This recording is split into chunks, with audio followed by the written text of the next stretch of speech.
In today's episode, I really like this one because I do identify that voice of the inner critic. In fact, I call that voice the imposter. Not because it is trying to convince me that I'm imposter, which it is, but really it's to remind me that that voice isn't real, that there's not anybody there, and that it is just a psychological mind game. And furthermore, that voice of self-doubt will try to masquerade as wisdom, as prudence, as a safety, but it's not. It's just self-doubt. And it acts like it's trying to keep you safe, but it's really holding you back.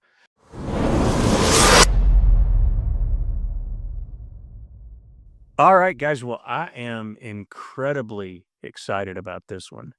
Today's guest is Kris Kelso. Kris is a keynote speaker. He's author of Overcoming the Impostor. He's a leadership coach and was my leadership coach. And his most recent TED Talk was listed, I think, among one of the top 10 with almost 70,000 views to date. So, Kris, really, really excited for you to join us. Thank you, John. I'm so glad to be here. This one's going to be eye-opening. Jump in. Kris, glad you're here with us. Thanks for joining us today. Yeah, Kyle, glad to be here, man. Stoked. Good to meet you again after a long time. A long time in Franklin, City of Commerce. It has been a few years. Yeah. Well, Kris, we do something a little odd in the beginning of every episode. We like to sort of trot out a new definition. We think that there's a lot of definitions, good and bad, of imposter syndrome. But I feel like each one that we do is a little more nuanced, and it sort of takes us in a direction. Some of them are forward-looking, some of them are backwards-looking, and I'm really excited to hear yours. So what's your definition of the day, Kris? Imposter syndrome, in my mind, and from the study that I've done of it, it's a pattern of thinking where a person systematically and persistently doubts the reality of their success, despite the evidence to the contrary. That is, I think resonating is the right way to put it. I love that one. I love that one. And then we really do need to jump into probably what's one of the most, I think, important conversations. Is it imposter with an O or imposter with an E? I think viewers want to know. Yes. Yeah, the word can technically be spelled two different ways, Impostor or Imposter.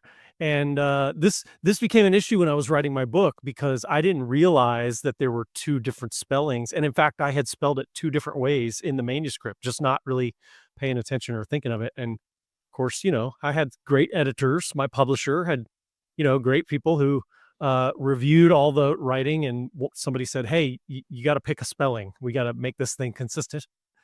And so that set in a little bit of panic for me, because I was like, oh no, what's the right way? And I looked, and from the best I can tell, both are correct and proper English, but the OR spelling is slightly more proper, is what I came up with. And so I went with the OR on my book. Now, since then, what I can tell you, having spoken kind of, to people all around the world, I can tell you that the ER is more common in the US. The OR is more common in Europe and other parts of the world. So, take that for what it's worth. Well, I'll say until we start on this podcast, until we start spelling color with a U and flavor with a U, we're going to call it an ER. I'm going to take us down a little bit of a tangent. So I haven't really talked about this piece, but I actually had a conversation with Dr. Pauline Clance, the lady that coined the phrase. And she corrected me pretty quickly that, honey, by the way, it was imposter phenomenon. Yes. So in some ways, we're just saying it wrong all across the way. But yeah. Yeah. A lot of psychologists do not like the word syndrome and imposter syndrome because it's not a clinical diagnosis. It's not a malady that needs treatment, that you need to be healed from. It really is an experience, and it's a mindset and a pattern of thinking. So it's more psychology than, a medical situation. And I wrestled with that as well. As I was writing my book, we talked about that fact, John, that, psychologists don't agree on what to call it and don't like that word syndrome. I intentionally stayed away from the term syndrome on my book cover in the title and things like that because I didn't want people to feel like it was a clinical diagnosis. But the truth is that most people understand the phenomenon or recognize it as imposter syndrome. And so I do reference the term, but I mentioned that as well, that it's not a syndrome in the actual clinical sense. Well, let's hope one day we get it put into the DSM with a little bit better of a clear definition. So we do some interview questions, and I'm going to segue us over. We've got some that are repeat questions that are meaningful to us that we ask both ourselves and our guests that come on. And then through listening to your TED Talk, there's a couple questions that really stuck out to us. And Jeff's going to kick us off with the first question, and I think one that really spoke to us that we had talked about on a recent episode. Jeff, kick us off. So I got to discuss this a little bit because it's a term that comes up a lot as whether it's going to be a positive or a negative, and most people sort of lean into it as this sort of positive terminology of fake it till you make it. I would love to get your take on this as a pop culture term or what that means really inside of the space of imposter syndrome. Yeah, as you probably know, especially if you've seen my TEDx talk, I'm not a fan of the advice "fake it till you make it," and unfortunately, advice that rhymes, catches on faster, even if it's not the most wise thing to say. So, Happy wife, happy so life. yeah, "fake it till you make it" catches on and gets passed around. Yeah, all of those things. Too bad nothing But rhymes. I'm not a big fan, and that's yes. Yeah, you'd have to dig deep for that one. I'm not a big fan of fake it till you make it, and there's a couple of reasons why, but as it relates to imposter syndrome, one of the biggest is that if you're wrestling with self-doubt, then calling yourself a fake is not going to help you. Like making an intentional decision of, well, I think the way I'll get through this is to fake it when you have fears of being a fake is just not going to be encouraging and it can actually erode your confidence, which is what you need in those situations. So I don't like faking it, and instead I lean towards what I call humble confidence, which is a combination of being able to acknowledge that you are in this for the first time, you're learning as you go, you're gonna make some mistakes, but you also believe in your ability to learn and to experiment and figure out your way through it and eventually be successful. I like that because I've heard, kind of an inverse of that is you're not an imposter, you're just inexperienced. And Yeah. can you lean into that a little bit? Yeah, it's funny because one of the things I discovered as I was doing my research for my book and even looking back on my own career, the one thing that was consistent before every major accomplishment, everything I've ever done in my life that has been significant and meaningful, especially when I did something for the first time, the one thing that always existed right before that was inexperience. If you're doing something, if you're accomplishing something for the first time, you won't have done it before. So inexperience itself is not a bad thing. It's the precursor to experience. And so I just look at inexperience as the doorway to walk through and actually gain some experience.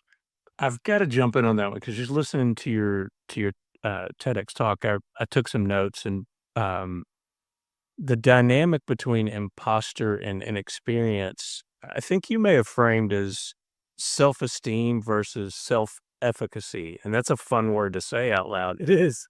But it seems like you're really kind of explaining the same scenario in those two. Yeah, when I was in early in my entrepreneurial career, I was making a shift in my business, and I confided in one of my coaches that I didn't feel confident that I could make the turn, that I could switch, that would my skills translate, could I learn this new thing?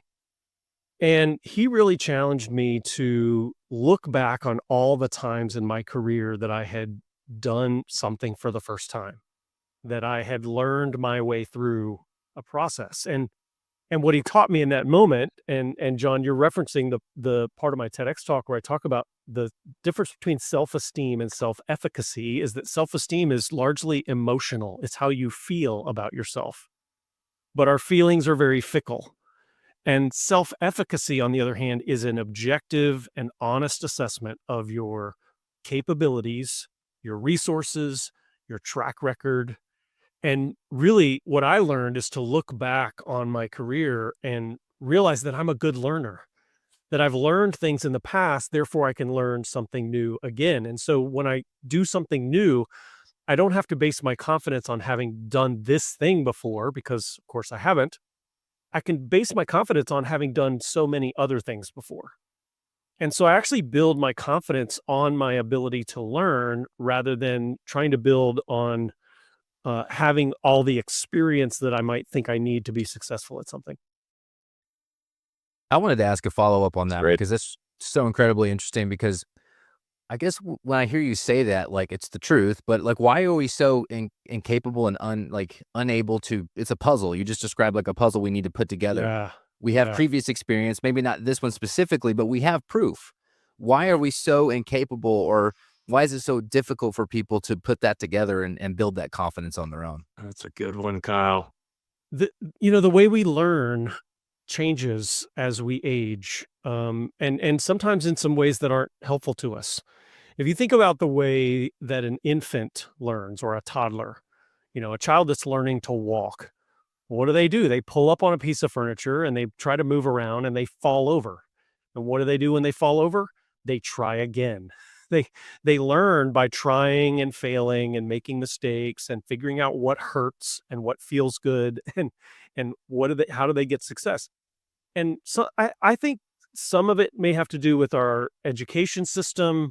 Some of it may have to do with just the way society sort of shapes us as we grow older and kind of fall into some grooves. And what happens is we start to see learning as a one-time experience that then is followed by a test, which determines whether you passed or failed and are therefore qualified or not qualified. But real life doesn't have learning as a separate activity from doing. In real life, you learn as you do. And in fact, studies have shown that most people learn a lot more with their hands on something, actually doing something, than just, studying or reading or listening alone. And so I think we have to make a change in how we think about learning and the intersection of learning and being qualified or credible to do something. Incredible. That's great. I also would back that up with that. So much of that then in a working sense, outside of the school sense, would be a culture and a vibe of leadership that is, you are expected to make mistakes because that's how we want you to grow and learn. Yes. Yeah, and I should say, I'm not trying to bag on our school systems or the way we do education. There's some great teachers who really take that into account and Sure. and talk about and help students learn by doing, right? The really experiential learning. And I think back to Carol Dweck's book Mindset, and she talks a lot about how we teach our kids, how we praise our kids, and praising effort, not just talent, and all of those things I think factor into the type of mindset that we grow up with, and then the boxes that we get stuck in as adults. Well, and Mel Robbins touches on that very thing too, that there's not a lot of collaboration in school, even. Like, you're on your own. You figure it out. You're not allowed to go collaborate with your teammates or your classmates to organize a solution to the test or to that problem. Yeah. In some cases, collaboration is called cheating, right? Right. And when you get into the workforce, your collaboration skills are so huge. And if Really you're lacking, important. and if you're lacking some amount of confidence to be able to go dig in or Kyle, like what you said, it's kind of a puzzle, but it's how do we articulate that where we are in that puzzle? That's like, hey, I still got a lot to learn, guys, but I'm pumped. I know my stuff, and just show me the ropes, and I'll be some extra push on the scrum, so to speak. Yeah. Yeah. Now, let's also balance this by saying there are clearly some situations where you should not be learning as you go and experimenting, right? I do not want my doctor or my airline pilot to be learning on the job and fail, learning through failure. Those are not the right places for that. But that's another thing. I think we start to think that all of life is so life or death, like surgery or flying or something like that. And most of it just simply isn't. Most of the time, the biggest risk when we experiment with something or we try something we're not quite ready for or we're learning on the fly, most of the time the biggest risk is to our ego. And, Totally. And I just believe that we should never let our ego hold us back from learning something through doing it, even if we have to make some mistakes along the way. I believe we here at the Impodsters, we're very big fans of failing our way to success. That's been episode 1 through 5 up to this point has pretty much been that. But we did better every single time, don't we, guys? Yeah, That's right. Yeah. that's why I refused to come on until you guys figured this out, right? Yeah. Yeah. Every episode, I've gotten another piece of equipment too. So the hardware coming along with the confidence. So, yeah. Well, we've jumped the tracks on the standardized questions that we have, but I do think under insights and perspectives, there's a question that we've asked several times. I'm gonna ask Kyle to grab it, but it's really about the prevalency of imposter syndrome. Kyle, get us back on track with that one. Yeah, discussion's great. Why do you think it's so prevalent, and why is it so prevalent amongst high performers and high achievers? Well, the reason it's prevalent among high achievers and more prevalent among high achievers is quite simply because they're doing things.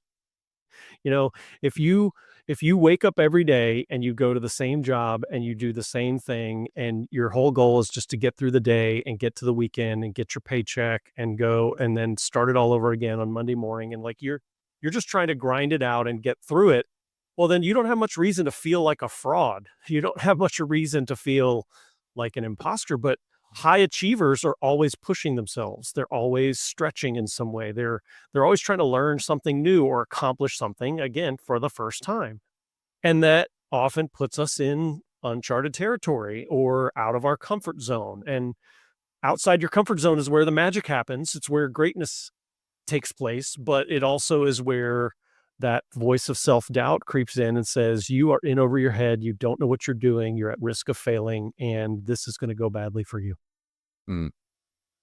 Yeah, it's sort of that fortune favors the bold, but there's a lot of bold people at the bottom of the ocean. Yeah. Now, as to why it's so prevalent today, I really do believe, at the risk of being just another guy slamming social media, I think our very connected world and the way we can all filter and polish the viewpoint of our life and then share it with everyone has created what I call the comparison trap, where we compare the reality of our own life to a very polished and filtered version of someone else's life or lots and lots of other people's lives.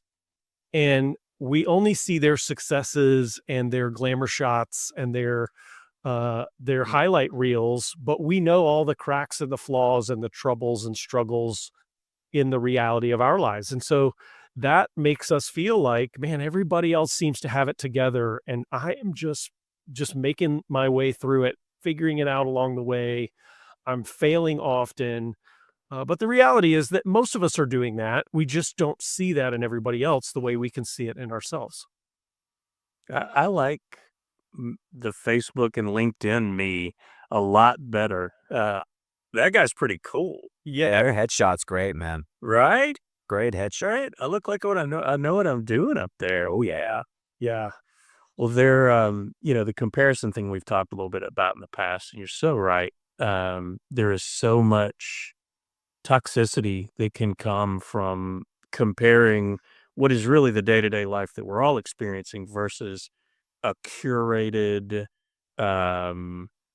self-promoted version of ourselves. It's just there's no comparison. It really isn't. No, there's not, and it doesn't even take, some malicious, deceptive effort on somebody else's part to make that happen. You oftentimes are effectively comparing how you look rolling out of bed to how somebody else looks walking out their front door. And and so again, it's just not fair. It's not a real comparison. And but we all get up and look at each other, look at ourselves in the mirror and say, "Ooh, I need to do something with that." But we see everybody else, just looking all put together, and we forget that they don't roll out of bed looking that way either. Well, and I would jump on that too, or potentially in a leadership sense. When I was coming up, there was just this certain look, feel, and ether to Yeah. some of the leaders that were around me. And until someone really came along and broke that mold, and then broke through what they could see I was struggling with too, getting Charlie, but was the complete opposite of the rest of these guys. But he was so extremely effective until I physically experienced and emotionally experienced a leader that was like that. Everybody was in like a zip up Patagonia vest and button downs and penny loafers. And, Yeah. or just the way that he looked and felt and talked. But, outside of comparison, that was also just an immediate, like, okay, how did this guy bust through? What is he carrying with him that he Mm. doesn't look, walk, and talk like any other executive that I've been around? And I think it was because he understood that the most important thing was not, like you were saying, he's not going to compare himself to those other people. He's going to carry that in there. And then how he looks is really just one small piece of the puzzle, or how he carries himself is just one small piece of the puzzle. So that's so interesting to me on the comparison or representation. 15 years of sales, we always said you can spot the regional sales director, not the sales manager, but the regional sales director, because he's always derailing the meeting, number one. And sorry to some of you out there that I reported to back in the day for this, but always derailing the meeting with some like side tangent when the whole team is like locked in on a real specific thing. But really, the other thing that you always saw was a blue suit and a Submariner Rolex. They all had Submariner Rolexes. You can see them from space. You know exactly what they are. And I think there's something to be said about the fact that they felt the need to impose themselves on the meeting was something that was completely tangential that we didn't need. And then also that, hey, look at me, Submariner Rolex, seemed to be the way that you could always find the regional VP. Yeah. Hmm. Yep. So, Kris, this next question is really, I think, a huge question. Everyone that I've talked to that really knows anything about imposter syndrome, or really sometimes doesn't know anything imposter syndrome, they almost always get to the same thing, and it's, what is it? It lives on a spectrum. Mm. And really, how do you distinguish healthy self-doubt and then what could really be seen as like the more paralyzing effects of intense imposter syndrome? What's that fuzzy line look like in reality? Yeah, it's a really important question because, when I talk about overcoming self-doubt and overcoming imposter syndrome, what I don't want is to swing the pendulum all the way to the other side into bravado and arrogance and narcissism, and I can be anything, I can do anything, I can, just sort of this unbridled belief in yourself that even defies logic, right? And so the question is, where is the sweet spot in the middle? And I do think that some amount of self-doubt is healthy because it keeps you safe, it keeps you honest, it keeps you it motivates you to continue to grow and to continue to learn. Where it turns into a detriment is when it makes you really risk averse, when it starts to hold you back, when when there's opportunity to learn and grow, but you recoil for fear of, again, most of the time, the fear, the risk is a hit to our reputation. It's what are people going to think of me? Are they going to find out that that I really don't know as much as they think I know? And sometimes even that fear is legit. So there have been situations where I walk in a room and people assume I know a lot more than I do. But what do I do with that? Do I try to put my mask on and live up to their expectations, even though in all reality I can't?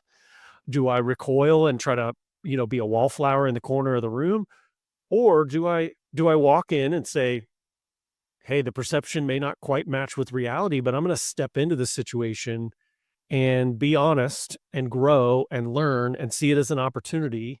I'm going to glean from these people and we can grow together rather than me or them having to be the only one that has something to offer.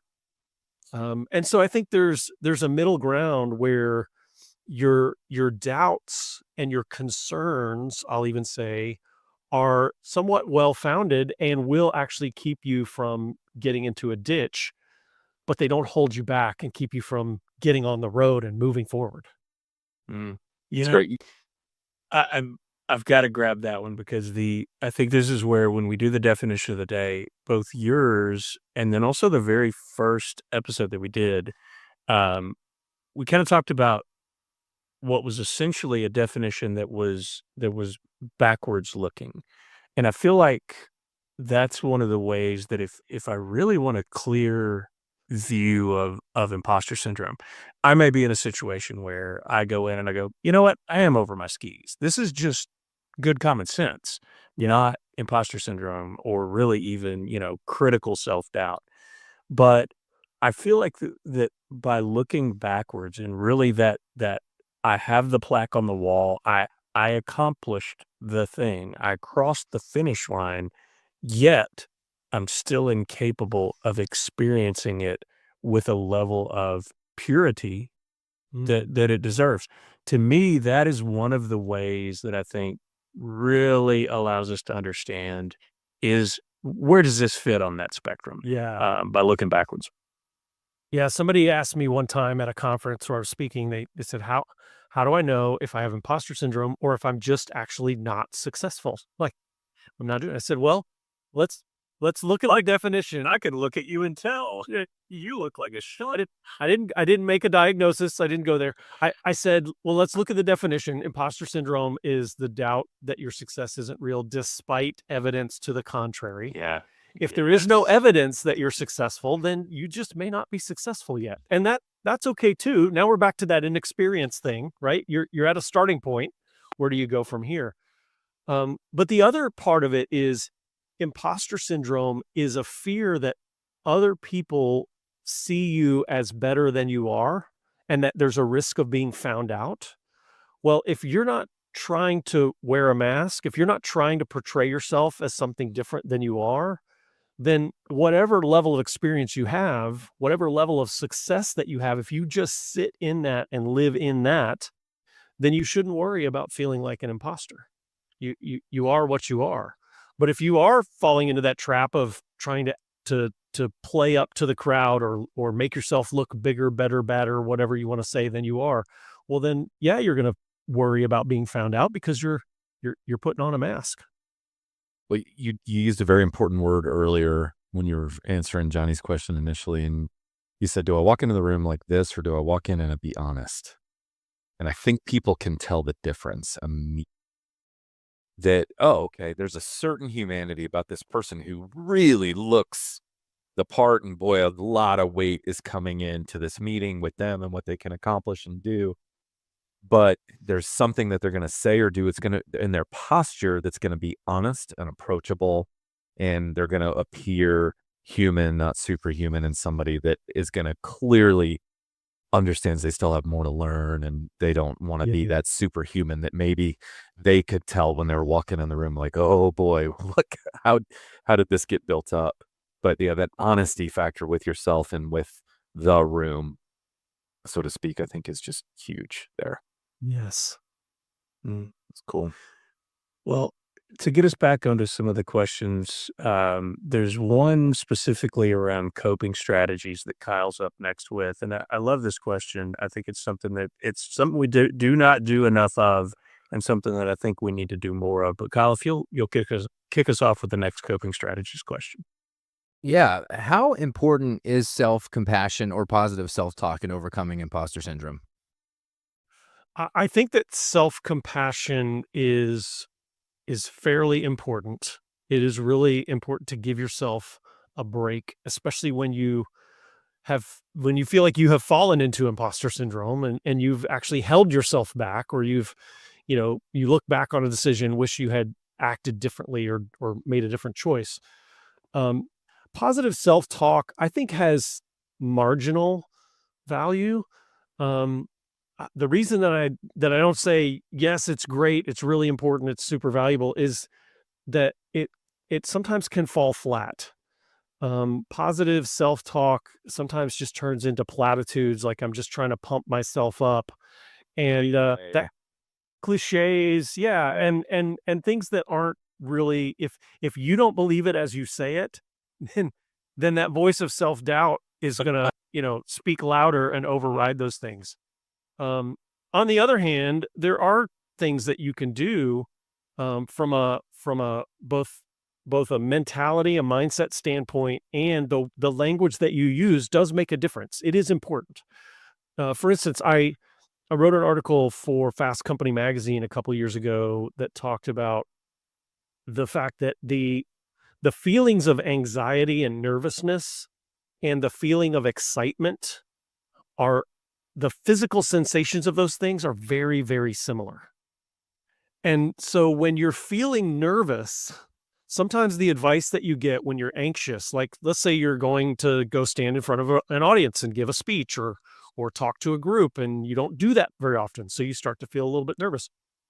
The advice that's often given is to calm down, to settle yourself. And the truth is that's really hard to do. When the adrenaline starts pumping and your body gets in sort of a heightened state, it's difficult to calm it and to suppress all of that. But instead of trying to calm it down, suppress it, you can reframe it. You can tell yourself, I'm not nervous, I'm excited. This feeling that I have, because if you think about it, nervousness, anxiety is the anticipation of a negative outcome that hasn't happened yet. Excitement is the anticipation of a positive outcome that hasn't happened yet. And so by changing the way you think about the event and the opportunity and what you're about to do, and even by telling yourself, these nerves that I feel, they're actually excitement. I'm getting ready for something. There's great possibility here.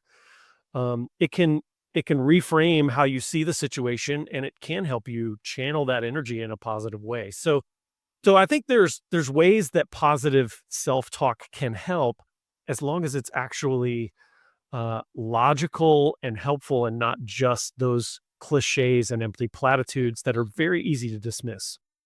It sounded like, too, it's like a compartmentalization of that self-awareness for that moment to say, oh, that's this, and that's Yeah. just a tool in your tool belt. Yes. Or could be this. Not sure. Yeah, that's great. I really like that. One area where this seems to play out just about more than anywhere else is in the workplace. And we have some questions that are around workplace dynamics. Jeff, you're up with the next question. Yeah, based on a couple of things we touched on earlier, obviously with the, workplace, as we mature into adulthood and start making our way in there, even struggling with imposter syndrome. What are some tools or some cultural things that leaders can establish for their employees inside of the workforce? Well, I'll share two do's and a don't for leaders. And leadership is really important in this area. Leaders set the tone and they establish the cultural norms in an organization. And so the first do, I would say, is just simply to open up the conversation. With studies showing that 80% of the population or so, depending on what study you look at, experience this, it is virtually guaranteed that you have some level of anxiety, fear, and self-doubt going on among your staff and your team.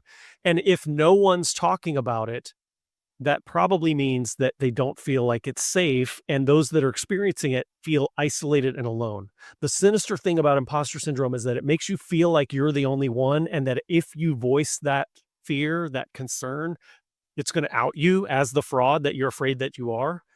And so people don't bring it up and don't talk about it unless they're prompted and they feel like it's safe. And so just opening up the conversation and allowing people to feel comfortable talking about that is really, really helpful. The one thing that I would say that you shouldn't do is diagnose people. And the reason that I say that you should be careful about this is if someone is experiencing self-doubt, if they're feeling insecure, and a boss especially says, "I think you have imposter syndrome." And it's like, well, gosh, now I can't even do that right, can I? It's, it's wah, wah. It throws a wet blanket on what they're already feeling is not going well. And so you want to be really careful how you approach somebody and opening up the conversation, but allowing people to self-identify. Maybe you talk about imposter syndrome or you talk about self-doubt. If you can share some of your own experience with it, that opens up the conversation. And then if you ask people, about how they handle self-doubt, if you just sort of presume that it exists and start talking about how do you handle self-doubt and let people talk about their experience with it, it does create that safety without you having to sort of point fingers and go, you have doubt and you don't, and make people feel worse about what they're already wrestling with. Chris, I'm gonna pull you back in time to a lunch meeting. Brand new business owner. This is maybe 9-10 years ago, decade ago. Yep. And one thing that I've always loved about Kris Kelso is the guy walks the walk. So if those who haven't heard, we were sitting at lunch, I was explaining some problems as a new business owner, and he asked me a question, and that question changed my life. It's really kind of the reason we're on this podcast. He asked the question, have you ever heard of imposter syndrome? It was unassuming. It was without any sort of jagged edge to it. He walks his walk. He eats his own dog food. He really did say it that way. And I think the next comment that came from me really opened up a door for us to talk about that was pretty much, it just flung the doors wide open. And my response was, no, but I'm pretty sure I haven't. Yeah. And that was, what a great moment I go back to where a way to enter into that conversation where I was in charge the whole time. Mhm. How fast or how slow we got into that discussion. But there was a gentleness to it. And I've always appreciated that. And Chris, I've told that story 100 times, I'm sure. I remember that lunch well, John. I could take you right to the table where we were sitting, and it was a great moment for both of us. And a lot of great moments for you followed that through the conversations we had afterwards. Yeah, I would agree. So back to workforce dynamics, workplace dynamics. Statistics I've seen are 5% of corporations, companies are actually addressing this in some meaningful or tangible way.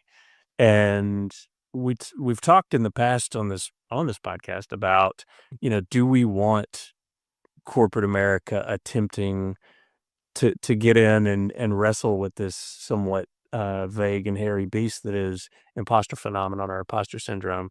So if I might, I'll ask you the question, what changes would you recommend given your approach? Yeah, there's a couple of things that come to mind, and it all has to do with culture, and it all trickles down from leadership.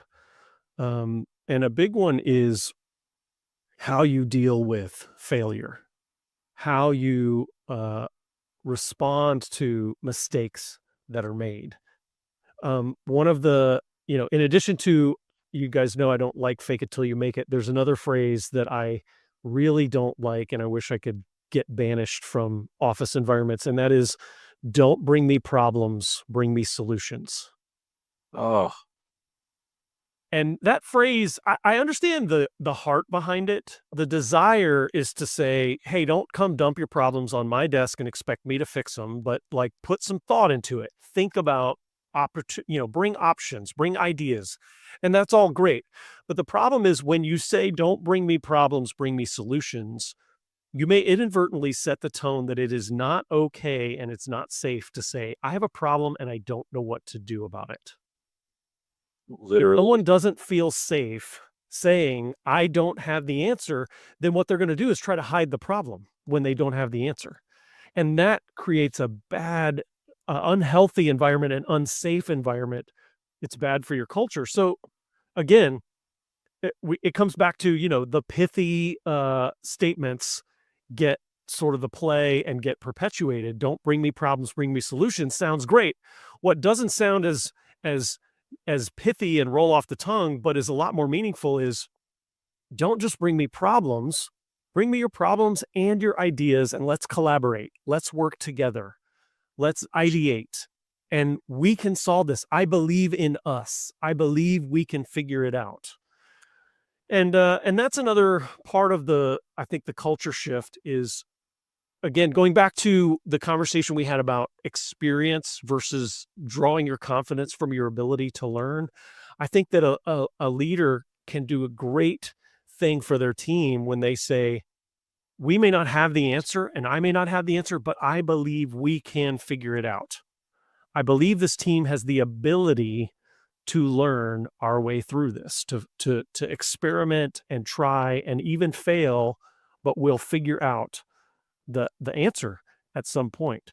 And so it sets that tone of I'm confident in our abilities, even when we don't know what the answer is. And it's okay to not know what the answer is because that's a starting point. That's great. That's awesome. That one hits home recently too. I have a very close friend who went through that and he gave me a call and he's like, this is what this leader just told me. And it was literally that, it was, don't bring me problems, bring me solutions. I was like, that is so ancient. That is not helping. And he's terrified of making a mistake as a result of getting told that. And it's unfortunate, but that's definitely sets a tone where that inner imposter is just going to probably freak out in that moment as well. Like, I knew it. I blew it. What tools in that same sort of thread would you maybe impart to a leader as well to be on the lookout that someone is not having it, because we know what some of the numbers are, but is being overcome by it or really struggling with it? Yes. What would be some signs? Yeah. When you are talking with someone or when you suspect that someone is wrestling with imposter syndrome, and especially if they will acknowledge it, right? If you can get someone to kind of say, yes, I have this self-doubt or I have this fear that I'm not what you think I am, that I'm not capable. One of the things that's really important to do is confront them with the facts, not with platitudes and attaboys and I believe in you. The temptation when somebody has doubt is to say, you can do it. I believe in you. You got this. I know you're going to be great. And I hear this with people who, again, are getting up in front of an audience or going to give a presentation or whatever. And they say, man, I'm so nervous. I don't know if I'm going to do this well. And people say, oh, you're going to be awesome. I know you're going to be great. And the problem with that is if they have a voice in their head of the inner critic, that voice of self-doubt that is speaking loudly to them, you say, I know you're going to be great. And that voice in their head goes, yeah, but they don't know this. They don't know that. They think you have more skill than you have. They think you know more than you know. They don't realize how unprepared you are. They don't realize that voice will find all kinds of rebuttals to the empty platitude, the well-meant but empty platitudes of I believe in you, you got this. So instead, what leaders can do is talk about the facts and even unemotionally can talk about, here's what you've done to prepare for this. Here's all the things that I saw in you when I gave you this position or assigned you to this project. Here are the skills that you've developed. Here's what I've seen you change over the last year that makes you ready for this. Here's the evidence. So confront them with the facts, because then that voice of self-doubt has a lot less ammunition to work with, because it's got to come up with counterfacts. And if you give them enough of that evidence, I believe in, not just I believe in you, but I believe you're ready because X, Y, and Z, then they have a lot less argument on their side. And it really is a much greater build to their self-confidence than the attaboys and the you got this and I believe in you. That's great. Take your platitude, but add the because statement as well. Add the Simple reason. formula. Yeah, give it the justification. Yes. Yeah. You're all over this because, that's awesome. Really cool. I'm glad we keep Great. dunking on platitudes. I hate them. I hate platitudes. I just they're the devil. So I love that we're taking them to task here. I studied those in like 7th grade. It's really interesting animal. Yeah. Yeah. A whole year of just platitude study. I'm going to wrap this up Platitude with 101 followed by Platitude 102. Yeah, and there's a platitude about those classes that you have to recite before you walk through the door. It's demonic, man. You could probably make a book of platitudes that just sits in the bathroom. Oh yeah. I'm going to wrap us up with a question. I remember when Johnny first asked me this question, this hit like a ton of bricks. Kris, if imposter syndrome had a voice or a persona, what would it sound like and how do you talk back to it? I really like this one because I do identify that voice of the inner critic. In fact, I call that voice the imposter. Not because it is trying to convince me that I'm imposter, which it is, but really it's to remind me that that voice isn't real, that there's not anybody there, and that it is just a psychological mind game. And furthermore, that voice of self-doubt will try to masquerade as wisdom, as prudence, as a safety, but it's not. It's just self-doubt. And it acts like it's trying to keep you safe, but it's really holding you back. And so I encourage people to, personify that voice and speak back to it. And what's interesting is, as I've talked to people all around the world, they do put their own personality to it. Many people have told me, that they've named their imposter, that that it does have a personality. Often the voice sounds a lot like the person that it's talking to because it is in our own head. And so it is a little bit unique to each person, but I call it the imposter to remind me that I'm not the fraud. That voice is the fraud. Powerful. Yeah, one thing you said that, and it kind of goes back to a comment we said earlier about diagnosing people. Don't do that. And you said inner critic, and not to get too personal about my own life, but I just literally spent 6 months in therapy getting through inner critic stuff. And, it stems from, and the inner critic is literally the voice of your parents and how you were raised, and your own, when you become, you start to raise yourself as a child. And what they I learned this in ACA too, adult children of alcoholics, dysfunction. And so that was one thing I was not necessarily a question, and you can speak to it if you'd like, but one of the things that is difficult about diagnosing imposter syndrome is that it attaches itself or is fueled by a lot of other actual symptoms and a lot of other actual things that you could call syndromes, anxiety, depression, trauma. And so it's a tricky beast in that way. Yes, it is. And this is one of the things that not only makes it tricky to diagnose and why we should be careful about diagnosing, but it also makes it difficult to identify with each other, because the reasons that I might have imposter syndrome, the self-doubt or the perceived weaknesses in my mind, are going to be very different than the things that your inner critic is speaking to you, right? That voice in your head, it knows your story so well, and it knows where all your buttons are, and it knows all of your fears and insecurities. And so it's going to craft a message of doubt that is very unique to you. And what I learned in sort of studying and trying to unpack this and talking to lots and lots of people is we don't recognize how common an experience it is because it is so personal and so unique. We're all dealing with a very similar experience, but we have our own version of it. So we don't necessarily identify with one another until we put some definition to it and say, oh yeah, it's imposter syndrome. And we can all talk about that because most of us have wrestled with it, even though the source of our imposter syndrome may be very unique. And as you said, Kyle, maybe some other issue or trauma or problem or, part of our past or our story that may need therapy itself and may need to be dealt with, but then is what that inner critic is leveraging to try to pour on the doubt and hold us back. I'm gonna slap Kyle in the head next time I see him. He used the term actual against the idea of imposter. I think, while not diagnosed in the DSM, I do think it's something that needs to be included in there. And this podcast, your show, your book, everybody I talk to, it's such a real thing, but it's ill-defined. And I think that's probably why we say things like, actual problem. This is something, just needs definition. And I think that's something that we all are striving to do right now. And it's one of the reasons why we're talking about it. Speaking of talking about it, Kris, I've been looking forward to this for quite some time. I really enjoyed this conversation. I want to say thank you for joining us. Thank you for the wisdom you brought to the table. I look forward to seeing you more.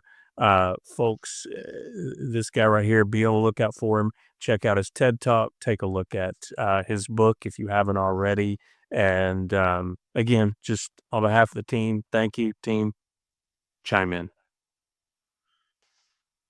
Well, Hey, thank you so much, Kris.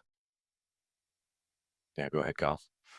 I was just saying, thank you for stopping by, man. It was really a pleasure to have you. Yeah, you're all very welcome. I really enjoyed this. It was a lot of fun. Thank you so much for having me on the show.